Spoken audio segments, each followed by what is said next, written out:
I'm in the stunning 2024 Audi S5 Sportback coming in at around $73,000. Is this beautiful liftback worth that chunk of change? Today we'll find out. Assembled in Ingolstadt, Germany is the Audi S5. The S5 has this amazing 3-liter turbocharged V6 with 349 horsepower and 369 pound-feet of torque. Made it exclusively to the 8-speed Tiptronic transmission. Both the engine and transmission are sourced out of Hungary. I'm getting about 25 miles per gallon at best in the city. Your mileage will vary, of course, how you're driving this Quattro all-wheel drive.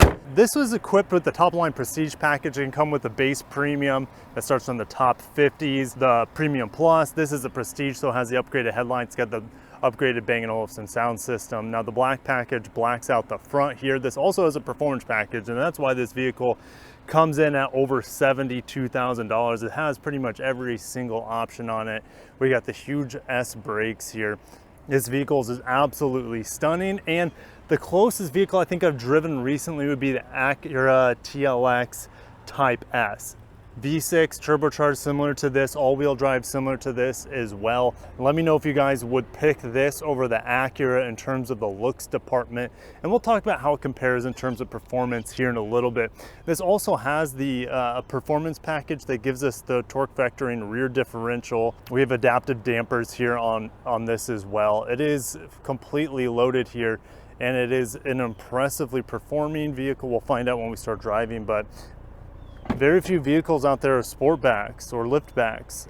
The Kia Stinger was kind of the poor man's version of this, but that's been discontinued. This lives on. The S5 has a spare tire. Appreciate that. Notice that this cargo tray says A5.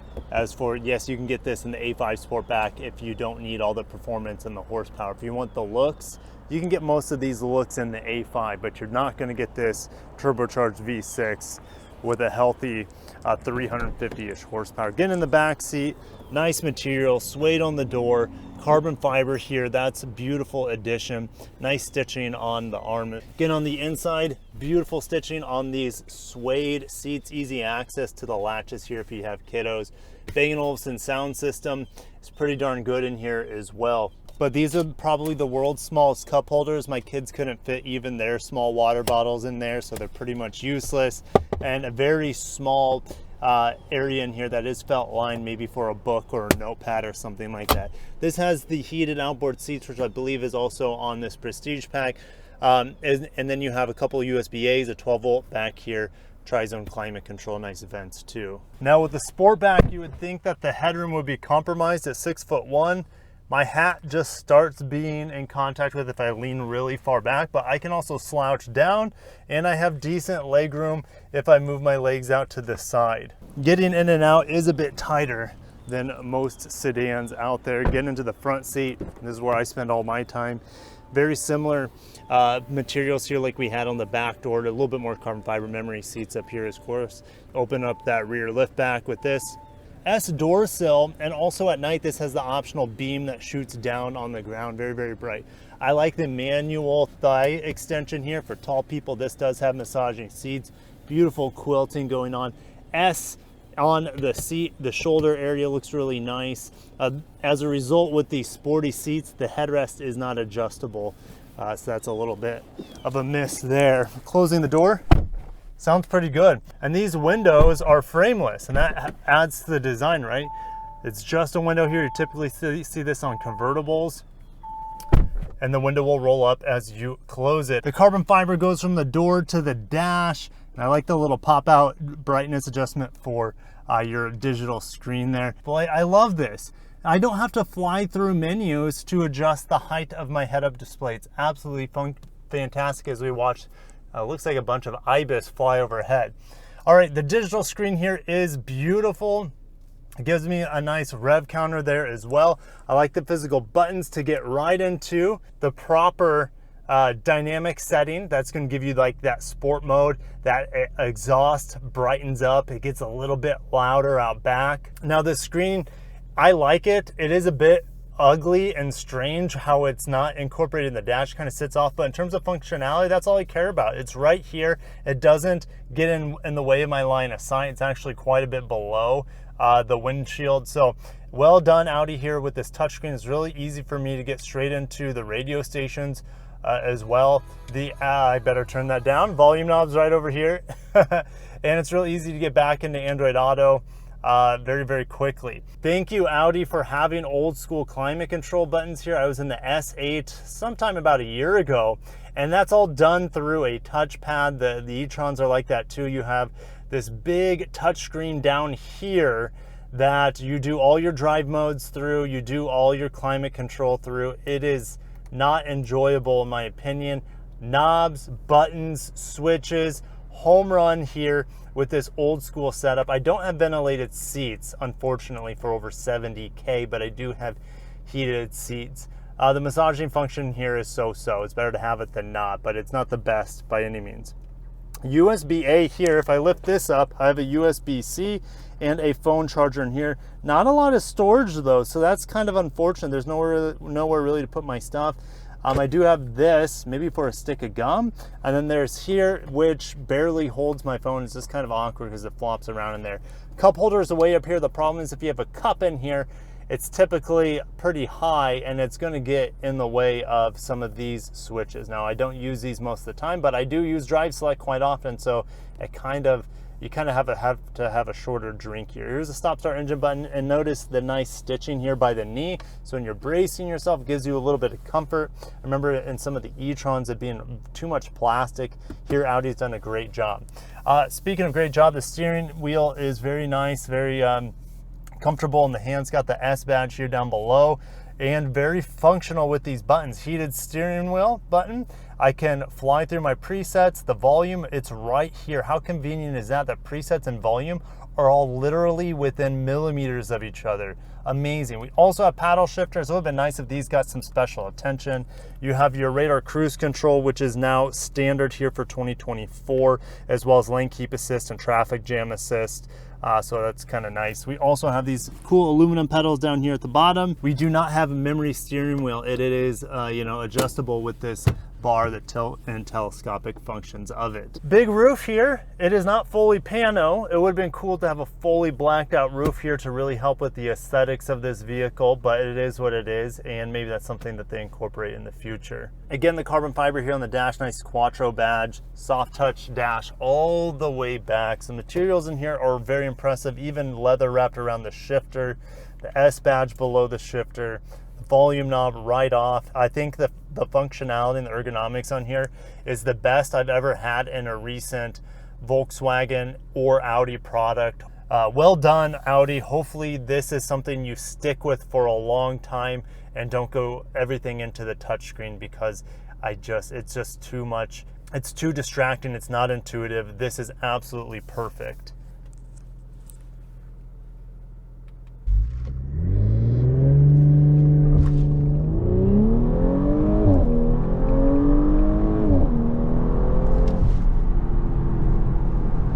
Zero to 60 and 4.85, and 0 to 100 and 5.15. Oh, there we go.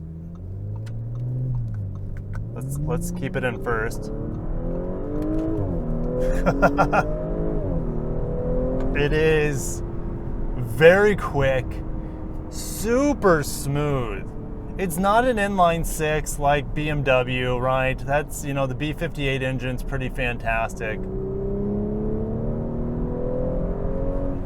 There's just a little bit of vibration if you really try to feel it through the pedal, but most of the experience here is just incredibly buttery smooth, tons of torque, tons of linear power.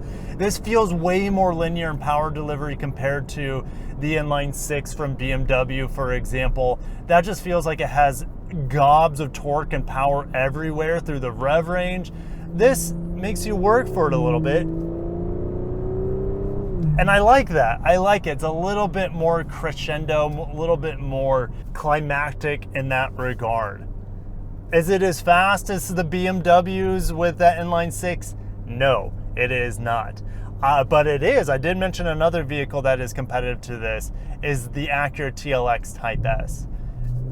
And that vehicle similarly has a V6, doesn't give me the pops, which is, it's not going to show on the camera audio, but I do get pops and gurgles, some small little reverberations coming through when you get off the gas. And that's the thing, this does a much better job with some of the exhaust feedback compared to the Acura TLX Type S. It has more character. I still want a little bit more character though. It is so refined in here that I just feel like I'm in a very fast luxury car, and I am. I do want a little bit more rawness coming out of this. 0 to 60, I was able to get about 4.8 seconds, as you guys saw. In the Acura TLX Type S, it's about 5 seconds, so it's definitely faster 0 to 60. Now, Car and Driver was able to get this car 0 to 60 in like the low 4s. I haven't been able to find that out in my testing, but I just don't do 0 to 60s, you know, as much as I can in this car. I've just did it a couple, and I'm very happy with the performance of this, and like I said, the predictability of it. It puts down the power very, very well with this Quattro all-wheel drive system. Feels like it's split front and rear perfect with the power distribution. In the turns, it feels better than the TLX Type S. It weighs around 200 pounds less, and if this thing doesn't even feel like 4,000 pounds when you throw it into the turn. It feels super lightweight. It feels very planted, but I prefer not to be in dynamic mode most of the time. I can just press down and it'll come up here or up here. It'll tell me where I'm at. Comfort mode, I'm happy with. Pedal down, it'll still give you the full performance. There is a little bit of a delay for the 8-speed to find the right gear, but once it does, it punches you and launches you forward. It's very, very satisfactory. But yeah, in comfort mode, once it realizes I'm done acting like a hooligan here, I don't have any exhaust note. It just purrs along at low RPMs. It's just so smooth. The steering in comfort mode is really light as well, not nearly as firm as it is in the dynamic mode. But this is where I prefer to be 90% of the time. So this is fantastic. Audi's given you a sporty looking liftback that drives like a leisure luxury car if you want it to, and just a couple button pushes away, it turns into a car that I wouldn't have any problems throwing around at the track.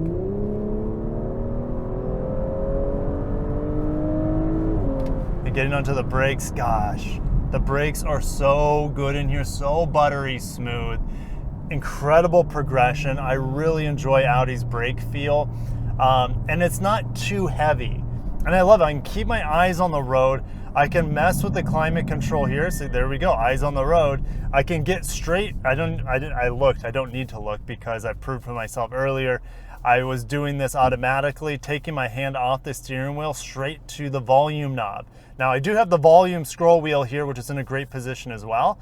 I'm just old school. I like my volume knob, and I also have built into that volume knob presets, so I can just press over on it. I think Mazda does something very similar. But yeah, the functionality, the comfort in here, the bolstering, it's just right for me at 6'1", around 200 pounds. And visibility in here is fantastic, even though the windows get smaller with this coupe-like sort of design, right? The Sportback. We're gonna get into comfort mode here. We're getting into a really rough surface right before these lights. Absolute butter. There's a little bit of tire noise. We have summer tires here with the upgraded packages we have. I get, actually surprisingly, I get a little bit of something vibrating up here, a little bit of like a plastic rattle. I'm not sure what it is, but I want to get into the gas. I'm even in comfort mode and it just hauls. Jeez. It is soft. The suspension's pretty soft in comfort mode when you want to push it, but that engine doesn't play around. The ride quality back there on that rough street was so impressive. And the noise from the outside is so minimal. I guess a little bit, you get a little bit through these summer tires, some of that noise, but overall, it's a home run in terms of performance, melded perfectly with luxurious materials and luxurious experience with a soft suspension when you want it. quiet vehicle when you want it, just by being in comfort mode. It is the luxury car I could live with on a daily basis, and be a hooligan from time to time when I put it into dynamic mode, which I'm going to do right now. I'm behind I think an A5, right? A5 convertible, but the A5 isn't packing a turbocharged V6.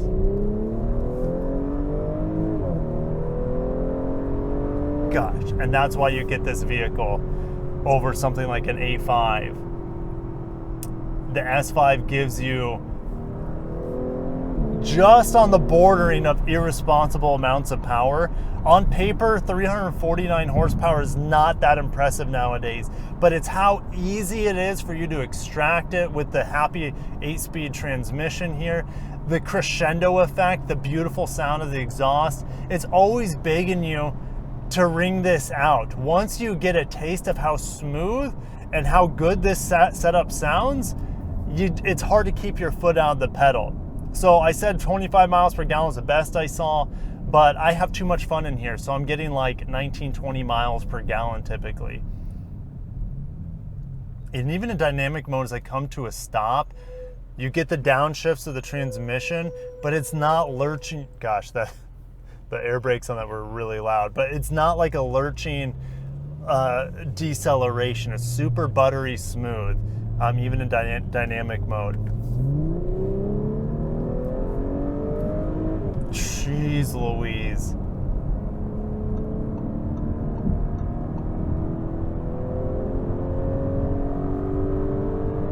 Oof. Yeah, yes, compared to the TLX Type S, it handles better. The looks are subjective, so I'm not going to go down that route.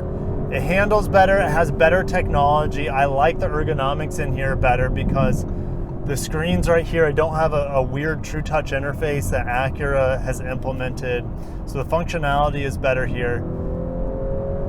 The performance is just, I don't know, 5% better or so, but when you're buying a car of this class, you want to have that performance, and this nails it. However, it comes at a cost. To get this sort of performance with the torque vectoring rear differential, the summer tires, the adaptive suspension, all that stuff, it's going to cost you probably into the mid 60s, if not into the low 70s. And the Acura TLX Type S is around $60,000. So it is a bargain compared to this. But if you want that lift back, which Acura, you can only get that in Integra, and the Integra Type S, oof, that's a really good vehicle, but that's a different segment too. But this is more of the TLX fighter. This is giving you that extra performance that Acura can't provide. Just by a hair. On paper, it doesn't show up. In paper, the Acura has more horsepower, but this is no doubt faster and more satisfying to drive. With this, how the engine is set up, it's more fun to row through the gears than the 10-speed is on the Acura, in my opinion. But the Acura has that bargain buy. You get like 95% of the same experience with the Acura TLX Type S for maybe 80-85% of the price. So both of them are fantastic. They just come in at different price points. And it's so hard to keep my foot out of this pedal. It's just so satisfying. Anyways, thank you, Audi, for sending this to me. Home run. And I've even gotten a thumbs up for this vehicle from multiple drivers out there from different makes and models. Tundra gave me a really long thumbs up because the looks of this vehicle are just so beautiful. But anyways, I got to shut it down there before I get myself into too much trouble. Thank you, Audi, for sending this to me.